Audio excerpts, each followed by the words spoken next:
Hello my dear students, कैसे हो आप सब। उम्मीद करती हूँ आप सब ठीक होंगे। आज हम अपनी मल्हार पाठ्य पुस्तक कक्षा 6 का पाठ 8 पढ़ने जा रहे हैं, सत्रिया और बिहू नृत्य।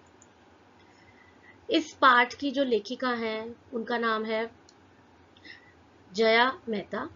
और यह पाठ जो है वह भारतीय संस्कृति के बारे में बताएगा। ये भारतीय संस्कृति से संबंधित है। इसमें हमें दो नृत्यों के बारे में पता लगेगा, सत्रिया और बिहू नृत्य। आपसे रिक्वेस्ट है, अगर आपको मेरी वीडियो पसंद आती है तो प्लीज़ मेरी वीडियो को लाइक कीजिए, मेरे चैनल को सब्सक्राइब कीजिए। चलिए अब हम पढ़ते हैं पाठ सत्रिया और बिहू नृत्य।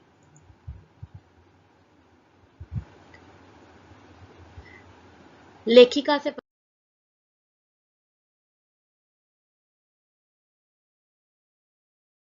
पहले हम लेखिका से परिचय कर लेते हैं कि इसकी लेखिका कौन है। जया मेहता एक नृत्यांगना है, लेखिका है, शिक्षिका हैं और आप जैसे बच्चों की मित्र भी हैं। इसलिए तो वे इतनी सरलता से आपके लिए भारतीय नृत्यों की सुंदरता और बारीकियों को शब्दों में पिरो लेती हैं। इनका जन्म 1977 में हुआ। यह पाठ उनकी भारतीय नृत्यों से जुड़ी एक पुस्तक नृत्य कथा से लिया गया है, जिसका हिंदी अनुवाद शिवेंद्र कुमार सिंह ने और चित्रांगन सुरुबा नतालिया ने किया है। जया मेहता स्वयं भी ओडिसी नृत्य में पारंगत हैं और कई वर्षों से देश विदेश में नृत्य प्रस्तुतियां दे रही हैं। तो जया मेहता जो है एक नृत्यांगना है। नृत्यांगना मतलब क्या होता है कि जो नृत्य करती हैं, नृत्य करने वाली स्त्री। लेखिका है क्योंकि उन्होंने ये लिखा है, निबंध लिखा है, ये एक निबंध है तो निबंध लिखा है तो इसलिए वो लेखिका है। शिक्षिका है, टीचर है और आप जैसे बच्चों की मित्र भी हैं। क्यों? क्योंकि वो बच्चों के लेवल पे जाकर उन्होंने इस निबंध को लिखा है ताकि छठी कक्षा के बच्चों को निबंध आसानी से समझ आ जाए। इसलिए तो वे इतनी सरलता इसलिए उन्होंने इतनी सरलता से भारतीय नृत्यों की सुंदरता और बारीकियों को शब्दों में पिरो वो उन्होंने शब्दों में इन्हें पिरोया है। इसका मतलब है नृत्य जो है, जो डांस है, नृत्य है, उसकी छोटी छोटी बातें जो हैं उन्होंने, जया जी ने क्या किया है, उनको शब्दों में पिरोया है। जैसे हम नृत्य करते हैं, कोई भी डांस करते हैं तो बॉडी मूवमेंट्स बहुत इंपॉर्टेंट होती है। तो हर छोटी मोटी जो बॉडी मूवमेंट्स हैं वो इन्होंने अपने इस निबंध में बताई है। इनका जन्म 1977 में हुआ और इन्होंने एक पुस्तक लिखी थी जिसका नाम था नृत्य कथा। तो उसका हिंदी में अनुवाद, वो जो पुस्तक थी उसमें सारे भारतीय नृत्यों से जुड़ी हुई पुस्तक थी, तो सारे जो इंडियन डांसेस हैं उसके बारे में वो पुस्तक थी। और उसी पुस्तक में से उन्होंने ये पाठ जो लिया है, ये हिंदी में इसका अनुवाद शिवेंद्र कुमार सिंह जी ने किया और चित्रांगन मतलब चित्र वगैरह जो है वो सुरुबा नतालिया ने किया। और वो खुद भी ओडिसी जो है वो डांसर थी।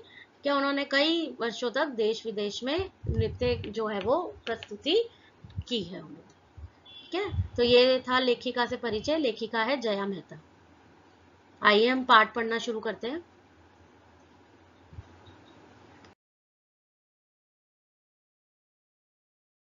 पाठ 8, सत्रिया और बिहू नृत्य। भारत एक विशाल देश है। इसकी रंग बिरंगी, सुंदर, प्राचीन और जीवन से भरी संस्कृति पूरी दुनिया में अनोखी है। भारत के प्रत्येक स्थान का नृत्य, संगीत, कला, खान पान, भाषा, पहनावा, रहन सहन के तरीके, सब कुछ इतना मोहक है कि पूरी दुनिया में लोग भारत की ओर खिंचे चले आते हैं। इस पाठ में भी एक परिवार और दूसरे देश से भारत में एक परिवार दूसरे देश से भारत में आया है। आइए पढ़ते हैं कि वे कौन है, भारत में कहाँ आए हैं और क्यों आए। तो यहाँ क्या बताया गया है कि भारत जो है एक विशाल देश है। विशाल यानी बहुत बड़ा देश है। और यहाँ पर जो है रंग बिरंगी, सुंदर, प्राचीन, प्राचीन मतलब पुरानी, और जीवन से भरी संस्कृति, हमारी संस्कृति जो है वो बड़ी ही अनोखी है। क्या है, भारतीय संस्कृति से जुड़ा ये जो पाठ है, ये हमें भारतीय संस्कृति के बारे में बता रहा है। और हमारी जो संस्कृति है उसमें काफ़ी विविधाएं हैं। विविधाएं यानी डाइवर्सिटी है, अलग अलग तरह के खान पान है। आप अलग अलग स्टेट्स में चले जाओ तो वहाँ पर क्या है, अलग अलग प्रदेशों में अलग अलग तरह के नृत्य है, संगीत है, कला है, खान पान है, भाषा है। तो ये सब अलग होने के बावजूद भी हम क्या हैं, एकजुट होकर रह रहे हैं, हम एक हैं। ठीक है, तो यही पार्ट में बताया गया है, यहाँ पे निबंध में यही बताया गया कि यहाँ एक परिवार है जो दूसरे देश से आया है, भारत में आया है। तो हमें ये पढ़ना है कि वो क्यों आए हैं, कौन है वो लोग, और वो भारत में क्यों आए हैं, कहाँ से आए हैं, इसके बारे में हमें पढ़ना है। ठीक है, तो पढ़ना शुरू करते हैं। एंजेला लंदन में जाने माने इलाके केजिंगटन में रहती थी। उसका स्कूल घर से दूर नहीं था। उसका कोई सगा भाई बहन भी नहीं था। उसे जेम्स और कीरा नाम के दोस्तों के साथ समय बिताना पसंद था। वे सब आपस में मिलकर कई काल्पनिक खेल खेला करते थे। उन्हें ऐसी कहानियों का पात्र बनने में बड़ा मजा आता था जिसमें दूर दराज की दुनिया का जिक्र हो। एंजेला को हर उस कहानी से प्यार था जिसमें उसे ताजमहल, एफिल टावर या कोलोंजियम की यात्रा पर जाना हो। उसे बिल्कुल अंदाजा नहीं था कि जल्दी ही यात्राओं की उसकी यह कहानियां सच साबित होने वाली है। तो ये कहानी है यहाँ पर एंजेला की। एंजेला सबसे पहला पात्र है इस कहानी में, जो लंदन के जाने माने इलाके केंजिंगटन में जो है वो रहती थी, और उसका जो घर था, उसका जो स्कूल था, वो घर से ज्यादा दूर नहीं था। पर उसका कोई सगा भाई बहन नहीं था, इसलिए उसके दो मित्र थे, जेम्स और कीरा, जिनके साथ वो खेलना और समय बिताना पसंद करती थी। तो वे सब आपस में मिलकर कुछ ना कुछ काल्पनिक खेल खेलते थे। जैसे हम भी घर पर जो छोटे बच्चे होते हैं वो रोल प्ले करते हैं, या कोई इमेजिनरी गेम खेलते हैं कि हम ये बन जाते हैं, हम ये बन जाते हैं। इस तरह से काल्पनिक खेल खेलती थी। काल्पनिक मतलब जो हम कल्पना करते हैं, इमेजिन करते हैं। काल्पनिक खेल खेलती थी जिसमें उसको पात्र बनने में मजा आता था, कोई भी कैरेक्टर बनने में उसको मजा आता था। तो जिसमें दूर दराज की दुनिया का जिक्र हो, और उसको दूर दराज मतलब दूर की जो दुनिया है, जो दुनिया का जिसमें जिक्र किया जाए, बात की जाए जिसमें। एंजेला को हर उस कहानी से प्यार था। तो हर कहानी जो जिसमें ताजमहल है, एफिल टावर है या कोलोंजियम है, उसकी यात्रा पर जाना उसको बड़ा अच्छा लगता था। मतलब ऐसी कहानियां सुनना और उनकी यात्राओं पर जाना, मतलब कहानियों में यात्रा पर जाना बड़ा पसंद था। उसे बिल्कुल अंदाजा नहीं था कि ये बात उसकी बड़ी जल्दी सच होने वाली है और वो किसी यात्रा पर जाने वाली है। एंजेला की माँ एलेक्सेंड्रा एक डॉक्यूमेंट्री फिल्म निर्माता थी। उन्हें लंदन की ब्रिटिश अकादमी या अकेडमी से असम की नृत्य परंपरा पर एक डॉक्यूमेंट्री बनाने के लिए वित्तीय मदद दी गई थी। पेचीदा बात यह थी कि उनके पास इस काम को पूरा करने के लिए सिर्फ एक अच्छा एंजेला की जो माँ थी अलेक्जेंड्रा, उनको एक डॉक्यूमेंट्री फिल्म जो है एक डॉक्यूमेंट्री फिल्म निर्माता थी। डॉक्यूमेंट्री फिल्म क्या होती है?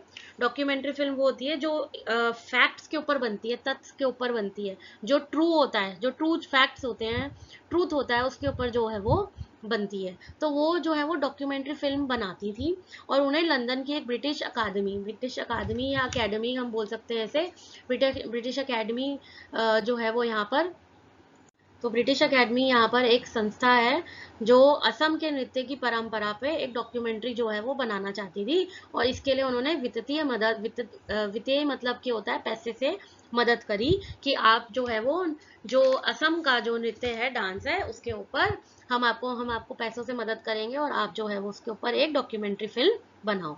पेचीदा बात मतलब जो मुश्किल बात थी वो क्या थी? मुश्किल बात ये थी कि इस काम के लिए और इस काम को पूरा करने के लिए सिर्फ उन्हें 1 महीने का वक्त था। तो 1 महीने के वक्त में उन्हें पूरी डॉक्यूमेंट्री फिल्म बनानी थी। किसके ऊपर? असम के नृत्य के ऊपर। उन्होंने एंजेला के स्कूल से उसकी वसंत की छुट्टियों को एक हफ्ता और बढ़ाने की अनुमति ले ली, जिससे एंजेला और उसके पिता ब्रायन भी उनके साथ जा सके। एंजेला बहुत जल्दबाजी में बनाई गई इस यात्रा की योजना से हैरान थी, पर उसकी माँ समय से यह काम पूरा कर सके, इसलिए वह सभी जल्दी ही तैयार हो गए। तो 1 महीने का ही समय था उसकी माँ के पास ये डॉक्यूमेंट्री बनाने के लिए। और एंजेला के लिए उन्होंने क्या किया, स्कूल की वसंत की छुट्टियां चली रही थी, वसंत यानी स्प्रिंग सीजन, तो उसकी छुट्टियां चल रही थी। एक हफ्ता उन्होंने और उसको बढ़ाने की अनुमति यानी परमिशन जो है वो आज्ञा ले ली। और इससे क्या हुआ कि उन्होंने जब छुट्टियां बढ़ा दी 1 हफ्ते की और, तो उससे क्या हुआ, एंजेला और उनके पिता जो है वो ब्रायन भी उनके साथ चले गए। तो एंजेला ये सब जो चीज़ें हुई बहुत जल्दबाजी में हुई, जिससे कि एंजेला बहुत हैरान थी, पर उसको मालूम था कि उसकी माँ को उसका काम पूरा करना है, इसलिए सब कुछ जल्दी जल्दी तैयार हो ही गया। जब तक एंजेला कुछ समय पाती तब तक वह लंदन से नई दिल्ली होते हुए गुवाहाटी की उड़ान पर थी। यात्रा के दौरान माँ ने एंजेला को असम की खूबसूरती के बारे में कुछ बातें बताई। असम भारत के उत्तर पूर्वी क्षेत्र में है, जिसे अपने वन्य जीवन, रेशम और चाय के बागानों के लिए जाना जाता है। इसके साथ असम के नृत्यों की भी एक समृद्ध परंपरा है। अलेक्जेंड्रा की डॉक्यूमेंट्री के केंद्र में असम के जनजीवन में नृत्य के महत्व को तलाशना था। वे जब यहाँ आ रहे थे तब अप्रैल का महीना चल रहा था। असम में यह नए साल का वक्त होता है।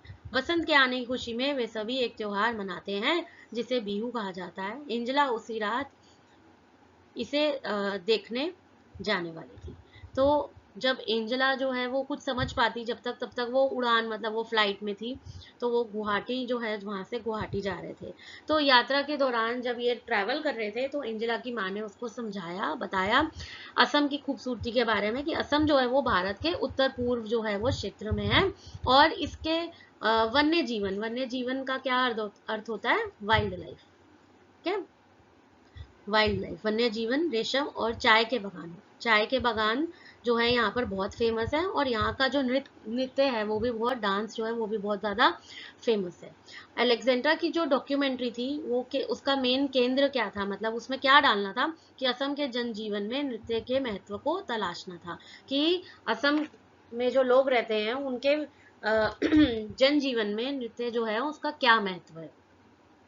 जब वे वहां पहुंचे तो अप्रैल का महीना शुरू हो गया था, और अप्रैल के महीने में वहां पर असम में नए साल का वक्त होता है। तो इसी खुशी में वो लोग जो है वसंत आने की खुशी में एक त्योहार मनाते हैं जिसका नाम होता है बिहू। तो एंजेला वहां उसी रात वो देखने जा रही थी। गुवाहाटी के एक होटल में सामान्य होने के बाद वे उसी शाम पास के एक गांव मलंग में गए। तो गुवाहाटी में एक होटल में वहां पर वो रुके, और शाम को वो एक पास में गांव था मलंग, वहां पर गए। गांव पहुंचने पर माँ ने एंजेला को बताया कि बिहू एक कृषि आधारित त्योहार है।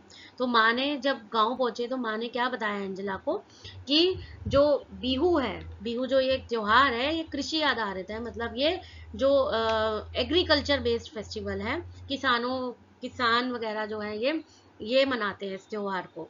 भारत में जनसंख्या का एक बड़ा हिस्सा किसानों का है, तो यहाँ पर एक ज्यादा से ज्यादा भारत में पॉपुलेशन जो है वो किसानों की बहुत पॉपुलेशन है। तो कृषि यानी कि एग्रीकल्चर बेस्ड जो है ये त्योहार है। असम में बिहू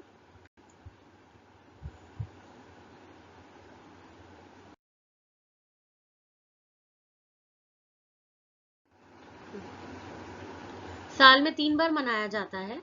तो असम में जो है वो बिहू 3 बार मनाया जाता है। सबसे पहले जब किसान बीज बोते हैं, सबसे पहले तो किसान बीज बोते हैं, तो उस समय इसको मनाया जाता है।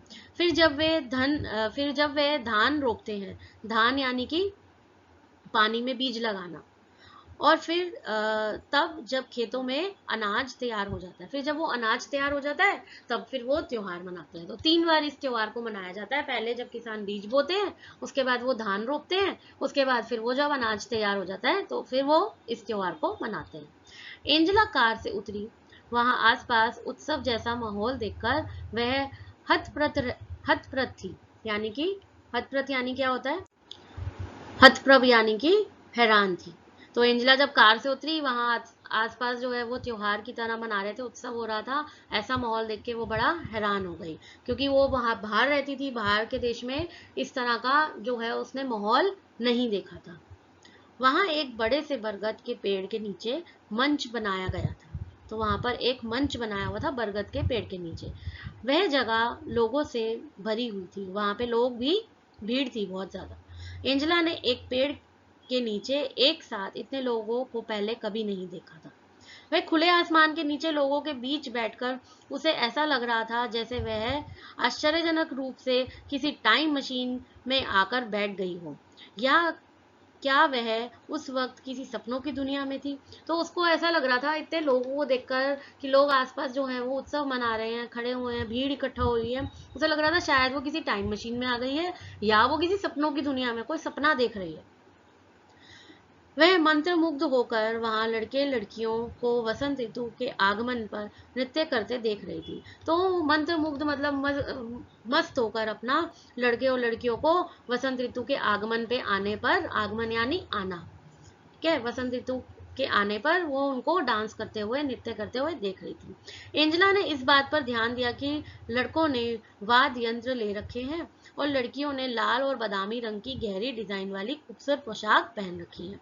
तो अब एंजेला, जब छोटे बच्चे छोटे होते हैं तो वो हर चीज को बहुत ध्यान से देखते हैं। एंजेला भी जो थी उसने देखा कि लड़कों ने तो वाद्य यंत्र ले रखा था हाथ में, जैसे कि आप चित्र में देख सकते हो, और लड़कियों ने जो है वो लाल और बादामी रंग की जो है पोशाक पहन रखी थी। पोशाक मतलब ड्रेस। वे सभी काफी रंगीन और मस्त लग रहे थे। उनका हिलता डुलता शरीर, हाथ पैर की हलचल से सब समझ आ रहा था कि वे मौज मस्ती के नृत्य में खोए हुए हैं। उसकी इच्छा हुई कि वह भी अपने घर पर बसंत के आगमन पर ऐसे ही नृत्य करेगी। तो वो जिस तरह से उनको देख रही थी, वो देख रही थी कि लोग किस तरह से मस्त होकर नाच रहे थे, हाथ पैर हिला रहे हैं, अपना हिलता डुलता शरीर। उसको समझ आ रहा था कि अपनी मौज मस्ती में नाच रहे हैं, खोए हुए हैं सब। और उसकी इच्छा थी कि मेरे घर में भी जब बसंत आए तो मैं इस तरह का नृत्य जरूर करूं।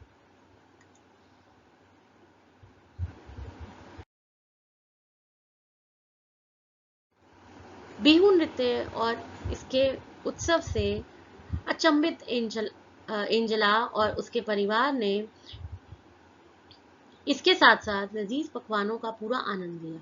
तो वहां पर जब नृत्य चल रहा था, उत्सव मनाया जा रहा था, अचंभित मतलब कि हैरान एंजेला ने और उसके परिवार ने लजीज पकवानों का मतलब खानों का, जो खाने बने थे वहां पर, पकवान बने थे, उसका भी पूरा आनंद लिया। जब वे वापस लौटे तब माँ ने एंजेला से पूछा कि उसे बिहू कैसा लगा। एंजेला के मन में कई तरह के विचार चल रहे थे। उसे अच्छा लगा कि उस उत्सव और नृत्य दोनों को बिहू कहा जाता है। तो उसकी माँ ने जब घर आई तो पूछा कि तुम्हें बिहू कैसा लगा। तो एंजेला के मन में कई तरह के विचार चल रहे थे कि इस उत्सव को भी बिहू बोलते हैं और इस नृत्य को भी बिहू बोलते हैं। उसने माँ से पूछा कि क्या संगीत और नृत्य सिर्फ त्योहारों पर ही होते हैं?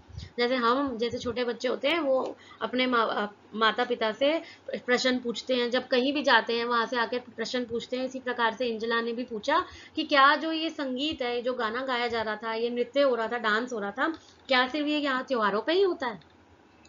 माँ ने बताया पूरी दुनिया की संस्कृतियों में लोग नृत्य और संगीत से अपनी भावनाओं को व्यक्त करते हैं। तो उसकी माँ ने क्या बताया कि जो दुनिया में जो सारी संस्कृतियां हैं उसमें लोग जो हैं वो क्या करते हैं, अपने नृत्य और संगीत से अपनी बातों को व्यक्त करते हैं, अपनी भावनाओं को दर्शाते हैं। खास तौर से भारत में बहुतायत ऐसा होता है। बहुतायत यानी कि अधिकतर, मतलब भारत में ये ज्यादा होता है। असम का बिहू नृत्य ग्रामीण जनजीवन के साथ साथ फसल लगाने से लेकर वसंत के आगमन तक से जुड़ा हुआ है। तो वो भी बताया कि असम का जो ये नृत्य है ये ग्रामीण जनजीवन, ग्रामीण मतलब गांव वाला जो एरिया है, गांव के जनजीवन से, वहां के लोगों से फसल लगाने तक जुड़ा हुआ, उसके वसंत के आगमन तक जुड़ा हुआ है। एंजेला की माँ अगले कुछ दिन डॉक्यूमेंट्री के तथ्य जुटाने और साक्षात्कार लेने में व्यस्त रही। एंजेला ने काफी सारी बातों पर बातों पर दूर से ही गौर किया। उसने महसूस किया कि लंदन के जीवन में यहाँ सब कुछ कितना अलग है। उसे अपनी माँ पर गर्व हुआ। वे एक वैज्ञानिक कहानीकार की तरह है जो अपनी फिल्मों के द्वारा बहुत सी चीजें एक साथ दिखाते हैं। तो एंजेला की जो माँ थी वो तथ्य जुटाने में, मतलब जो फैक्ट्स जुटाने में, जो डॉक्यूमेंट्री उसको बनानी थी उसमें व्यस्त हो गई, बिजी हो गई, ठीक है। और एंजेला जो है वो सारी चीजों को जो है वो दूर से गौर करती रही, गौर मतलब कि ध्यान देती रही बातों पर। उसने महसूस किया कि लंदन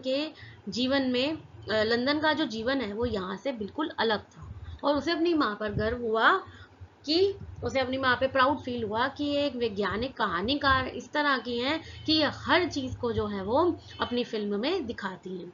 अगले दिन वे उत्तरी असम की तरफ रवाना हुए, जहाँ सभी सत्रों अर्थात मठों की पीठ है। वे सभी एक सत्र के वे सभी एक सत्र के पास रहने के लिए जाने वाले थे और सत्रिय नृत्य का फिल्मांकन करने वाले थे। जब वे दक्षिणापथ सत्र पहुंचे, तब वहां उनकी मुलाकात रीना सेन से हुई, जो असम की एक जानी मानी लेखिका है। तो जब एंजेला और उसकी माँ जो है वो उत्तरी असम में पहुंचे, उत्तरी असम की तरफ रवाना हुए, तो वहां पर उनके जो है जहाँ सभी सत्रों यानी कि आश्रम अर्थात मठों की पीठ, तो आश्रमों का जो हेड है वहां पर, वे सब जो है वो वहां पहुंचे। और जहाँ सत्रिया नृत्य का फिल्मांकन उन्होंने करना था, अब वहां पर उन्होंने बिहू का कर लिया था, सत्रिया जो है नृत्य जो है उसका वहां पर फिल्मांकन मतलब उसको शूट करना था। जब वे दक्षिणापथ सत्र पहुंचे, ये वहां पर मेन सत्र है, मेन आश्रम जो है मठों की पीठ, ठीक है, वहां पहुंचे, तो उनकी मुलाकात एक वहां पे लेखिका से हुई, जो असम की लेखिका थी, जिनका नाम था रीना सेन। उस हफ्ते उन लोगों को रीना सेन के घर पर ही रुकना था। रीना आंटी की एक बिटिया थी, अनु। अनु और एंजेला ने तुरंत एक दूसरे की तरफ देखा। उन दोनों की ही उम्र 10 साल। तो यहाँ पर क्या हुआ कि रीना आंटी के घर ही है जो वो रुके थे, रीना सेन के घर ही जो है वो जो असम की लेखिका थी उनके घर ही वो वहां पर रुके थे। और उनकी जो है वो रीना आंटी की एक जो है वो बेटी थी, जिसका नाम था अनु। और अनु और एंजेला जो है वो उन्होंने एक दूसरे को जो है वो देखा। दोनों जो है उम्र में 10 साल की थी। दोनों ने अंग्रेजी में बातचीत शुरू की, तो दोनों ने एक दूसरे से बच्चों ने इंग्लिश में बातचीत शुरू की। अनु ने एंजेला को कुछ असमिया शब्द भी सिखाए। तो अनु क्योंकि वहीं पली बड़ी थी, तो उसको असामीज जो है वो लैंग्वेज आती थी, तो असमिया शब्द जो है वो उसने काफी शब्द जो है वो उसने एंजेला को सिखाए। एंजेला को अनु के खिलौने बहुत अच्छे लगे, जो थोड़े अलग तरह के थे। गुड़िया, लकड़ी के खिलौने और नारियल की जटा से बने घर। तो उसके जो खिलौने थे अनु के, वो कुछ अलग तरह के थे, जैसे गुड़िया थी, लकड़ी के खिलौने थे, नारियल से बना एक घर था। तो वो उसको काफी पसंद आए। कितने अनोखे खिलौने, उसने लंदन में ऐसे खिलौने कभी नहीं देखे थे। अनु का पसंदीदा खिलौना लकड़ी का बना तीर कमान था, जिसे लेकर उसे राम बनना बहुत अच्छा लग रहा था। एंजेला उसकी विरोधी बनी थी, शक्तिशाली रावण। वे एक साथ खेल रहे थे। उस कूद फाद और लड़ाई का कोई अंत नहीं था। तो बच्चे जो हैं वो आपस में एक दूसरे के साथ ही बिजी हो गए, एक दूसरा खेलने लगे। उसका जो मनपसंद अनु का जो मनपसंद जो खिलौना था वो क्या था, लकड़ी का तीर कमान। तो वो उसको लेकर उसको राम बनना बहुत पसंद था, और एंजेला जो है वो उसके ऑपोजिट में खड़ी हो गई, विरोधी बन गई और रावण बन गई। तो एक दूसरे के साथ वो खेल रहे थे, और इस कूद फाद की और लड़ाई का जो लड़ाई कर रहे थे आपस में, इसका कोई अंत नहीं था। एंजेला और अनु ने देखा कि अलेक्जेंड्रा ने वैष्णव मठ के सभागार में नृत्य कर रहे युवा साधुओं का फिल्मांकन किया। तो एंजेला और अनु ने क्या देखा कि उसकी जो एंजेला की जो माँ है अलेक्सेंड्रा, उसने वैष्णव मठ में, जो वैष्णव एक वहाँ जो आश्रम था, वहाँ का जो सभागार बना हुआ था, वहाँ पे जहाँ पे जैसे मीटिंग्स होती हैं, वहाँ पे जो नृत्य चल रहा था युवाओं का, साधुओं का, उस पे उन्होंने फिल्मांकन किया, उस पे शूट करा। एंजेला आश्चर्य से सोच रही थी कि क्या सत्रिया नृत्य सिर्फ लड़कों और पुरुषों के लिए है, क्योंकि वहां पर सिर्फ साधु और युवा लोग युवा मतलब जवान लोग नजर आते और साधु नजर आ रहे थे। तो एंजेला के मन में एक सवाल पैदा हुआ, क्या ये नृत्य सिर्फ लड़कों या पुरुषों के लिए है। एंजेला और अनु सोच रहे थे कि काश वे इन युवा साधुओं की तरह गा सकते, नृत्य कर सकते और छद्म युद्ध लड़ सकते। तो एंजेला और अनु जो है वो उनको यही सोच रहे थे कि काश वो भी जैसे ये युवा लोग जो हैं गा रहे हैं, नाच रहे हैं, और छद्म युद्ध यानी कि बनावटी जो है वो ढोंग वाला जो युद्ध होता है वो लड़ सकते। माँ ने एंजेला को बताया कि 20वीं शताब्दी के मध्य में कुछ साधु मठों से बाहर आकर पुरुषों और महिलाओं को सत्यानृत्य सिखाने सिखाने लगे। तो माँ ने एंजेला को क्या बताया कि 20वीं शताब्दी जब शुरू हुई उसके मध्य में, मतलब उसके बीच में जो है कुछ साधु जो है वो मठों से निकलकर, आश्रमों से निकलकर कुछ साधुओं ने क्या किया, पुरुषों और महिलाओं को जो है वो मेल और फीमेल दोनों को सत्रिया नृत्य जो है वो सिखाया। शुरू में ऐसे साधुओं को मठों से निकाल दिया गया, लेकिन आधुनिक दौर में महिला सत्रिया कलाकारों के लिए मंच पर नृत्य करना आम बात हो गई है। उसी रात माँ महिला सत्रिया नृत्यांगनों का फिल्मांकन करने वाली थी। तो उन्होंने बताया कि शुरू में तो कुछ साधु जो थे वो उनको मठों से निकाल दिया गया था, क्योंकि वो नृत्य सिखा रहे थे इसलिए उनको निकाल दिया गया था। बट बाद में जो है वो ये नृत्य जो है वो बहुत ज़्यादा फेमस हो गया, मंच पर भी स्टेज पर भी लोग इसे करने लगे, इसलिए ये एक आम बात हो गई। और उसी रात माँ ने जो है वो क्या करना था, महिलाएं जो नाच करती है सत्रिया नाच, उनका फिल्मांकन भी वो करने वाली थी।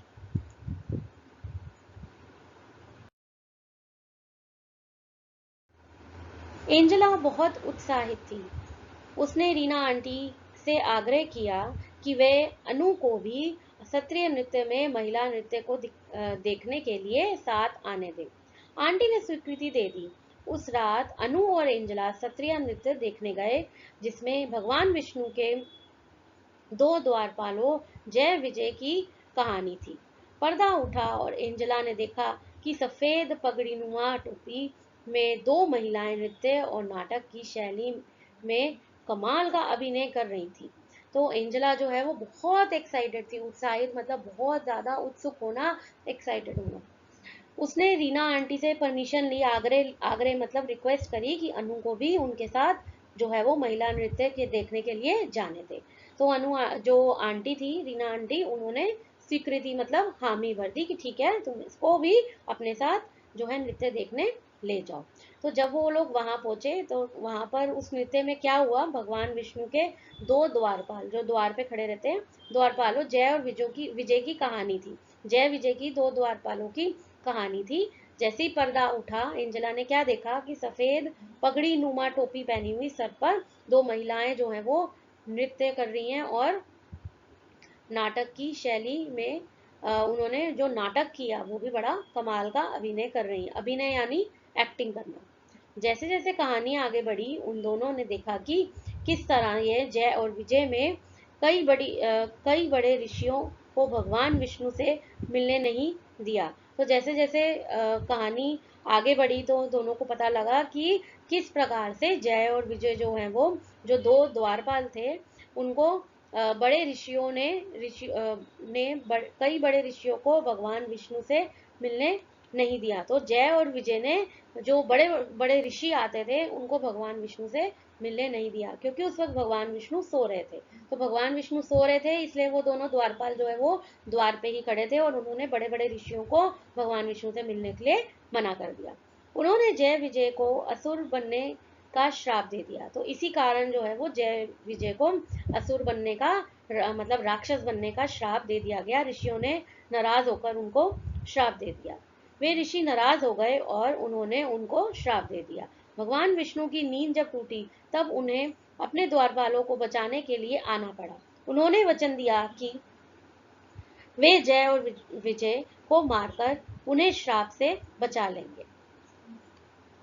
बाद में जय और विजय दोबारा भगवान विष्णु के द्वारपाल बने। तो भगवान जी जब सो रहे थे, भगवान विष्णु सो रहे थे, तो जो द्वारपाल थे जय और विजय, उन्होंने बड़े बड़े ऋषियों को उनसे मिलने नहीं दिया। इसी कारणवश जो है वो ऋषियों ने उनको श्राप दे दिया कि वो असुर बनेंगे, राक्षस बनेंगे।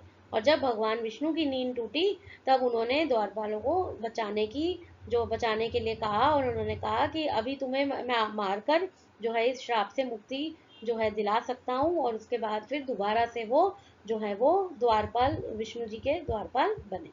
एंजेला को ये कहानी नाटकीय और दिलचस्प लगी, मतलब इंटरेस्टिंग लगी। नाटक चल रहा था और वो उसको कहानी बहुत इंटरेस्टिंग लगी।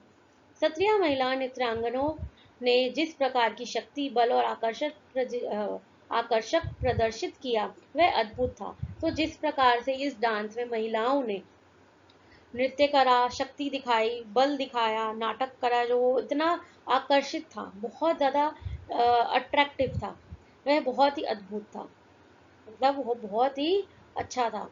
एंजेला को लगा कि उन महिला कलाकारों की प्रस्तुति सत्रिय नृत्य करने वाले पुरुषों कलाकार से भी बेहतर थी। तो उसको लगा कि जो महिलाओं ने जो कर दिखाया, जो महिला कलाकार थी, उन्होंने जो यहाँ नाटक किया और नृत्य किया, वो पुरुषों से भी ज़्यादा बेहतर अच्छा था। इसके बाद के दिनों में अनु और एंजेला के ख्यालों में बस सत्रिया नृत्य ही घूम रहा था। तो अनु और एंजेला जब वो नाटक देखकर आए तो उनके ख्यालों में वही चीजें घूम रही थी। ठीक है, जिस प्रकार से हम भी कोई चीज अगर देखने जाते हैं, तो कोई पर्व देखने जाते हैं या स्कूल में किसी चीज में हिस्सा लेते हैं, तो हमारे माइंड में काफी दिनों तक वही चीज चलती रहती है। इसी प्रकार से वो जब ये नाटक जो है वो नृत्य देख कर आए तो यही उनके ख्यालों में घूम रहा था। उन दोनों ने स्वर्ग के द्वारपाल जय विजय की तरह हथियार और तलवार चलाते हुए नृत्य किया। तो उन्होंने जो देखा था जय और विजय को, किस प्रकार से वो हथियार चला रहे थे, तलवार चला रहे थे और नृत्य कर रहे थे, तो वही उन्होंने दोनों ने आपस में भी किया। अलेक्जेंड्रा बच्चों की इस उत्सुकता को समझ गई और वे उन्हें सत्रिय कलाकारों के होने वाले साक्षात्कार के साथ लेकर गई। तो अलेक्जेंड्रा बच्चों की जो है वो इस उत्सुकता को समझ गई थी, और कि भाई ये जो है इतने उत्सुक हो गए हैं डांस को देखकर, इसीलिए ये इसी तरह से बिहेव कर रहे हैं और इसी तरह से एक्ट कर रहे हैं। एंजेला और अनु बहुत खुश थी। उन नृत्यांगनों के नाम प्रिया और रीता थे, तो वो उनको मिलाने ले गई कलाकारों से। उसकी माँ जो है वो अलेक्जेंड्रा बच्चों को उनसे मिलाने ले गई, और जब वो उनसे मिले तो उनके नाम उनको पता लगे कि ये प्रिया और रीता थे। वे लड़कियों को सत्य और बिहू की कुछ खूबसूरत मुद्राएं और बारीकियां सिखा रही थी। तो वो कुछ सत्रियां और बिहू की खूबसूरत मुद्राएं, मतलब क्या क्या किस किस तरह से हाथ से, फेस से क्या एक्सप्रेशंस कर सकते हैं, बॉडी एक्सप्रेशंस, वो बारीकियां जो है वो बता रही थी। एंजेला अत्यधिक प्रसन्न थी। वापस लौटने के बाद भी खाना खाने और यहाँ तक कि खेलने के दौरान भी नृत्य करती रही। तो एंजेला जो है वो बहुत प्रसन्न थी, बहुत खुश हुई, और वापस लौटने के बाद भी जो है वो यही कुछ जो है इसके दिमाग में वही कुछ चल रहा था, बिहू और सत्रिया नृत्य ही चल रहा था। वापस लंदन जाने के बाद वह उन सभी रिकॉर्डिंग्स को देखती रही जो उसकी माँ ने रिकॉर्ड की थी। तो वो उन्हीं रिकॉर्डिंग्स को रिपीटली देखती रही जो उसकी माँ ने रिकॉर्ड करी थी। पूरे उत्साह के साथ वह असम की समृद्ध नृत्य परंपरा को याद करती रही। तो जो असम की जो ये नृत्य परंपरा थी, उसी को वो याद करती रही। रंग बिरंगा सत्रिय और आनंदित करने वाला बिहू। तो जो ये नृत्य था रंग बिरंगा सत्रिय और आनंदित कर देने वाला बिहू, मतलब आनंद देने वाला, खुशी देने वाला। माँ उसकी गहरी रुचि को समझ गई। रुचि मतलब कि उसका जो इंटरेस्ट था उसको वो समझ गई थी, और उन्होंने पापा के साथ मिलकर एंजेला के लिए असमी नृत्य पर एक शानदार योजना तैयार करी। तो उन्होंने फिर एक शानदार योजना बनाई अपने पापा के साथ मिलकर, इसके लिए एंजेला के लिए असमी नृत्य पर एक शानदार योजना बनाई। एंजेला ने लंदन में अपनी कक्षा स्वयं किए गए नृत्य की वीडियो रिकॉर्डिंग के साथ उसका प्रदर्शन किया। तो एंजेला ने लंदन में क्या किया, अपनी कक्षा में, अपनी क्लास में जो नृत्य उसने किया था, जो नृत्य उसने वीडियो की जो रिकॉर्डिंग थी वो उसने दिखाया। उसके सहपाठियों और शिक्षकों को ये बहुत पसंद आया। तो उसका जो करा हुआ ये नृत्य था, डांस था, उसके जो सहपाठी थे और जो उसके जो क्लासमेट्स थे और शिक्षक यानी कि टीचर्स थे, उनको ये बहुत ही पसंद आया। एंजेला इस बात से बहुत रोमांचित थी कि वह असम के खूबसूरत नृत्यों की झलक उन सभी को दिखा पाई। तो एंजेला इतनी रोमांचित, मतलब इतनी खुश थी कि वह असम की जो खूबसूरत नृत्य जो वो देख कर आई है, वो कुछ अपने दोस्तों को, मित्रों को भी दिखा पाई। उसे बहुत अच्छा लग रहा था। माँ को भी माँ को भी हर बार ऐसे ही अच्छा लगता होगा जब वे कोई फिल्म बनाती होगी। तो उसे लग रहा था कि जिस प्रकार मुझे नृत्य करके अच्छा लगता है, तो मेरी माँ को भी फिल्म बनाकर जरूर अच्छा लगता होगा। जब हर बार वो फिल्म बनाती है तो उसे बड़ा ही अच्छा लगता होगा। अब एंजेला के पास अपने लिए असम के नृत्यों, बिहू और सत्यों के साथ अपना खुद का मनोरंजन था। तो अब एंजेला के पास जो है असम के नृत्यों, बिहू और सत्रिया के साथ अपना खुद का उसका मनोरंजन था। लेखिका जया मेहता, अनुवादक शिवेंद्र कुमार सिंह। तो यह था हमारा पाठ सत्रिया और बिहू नृत्य। उम्मीद करती हूँ आपको मेरी वीडियो पसंद आई होगी। अब मिलती हूँ आपसे अगली वीडियो में जल्द ही इसके प्रश्न उत्तर के साथ। तब तक के लिए टेक केयर, गुड बाय।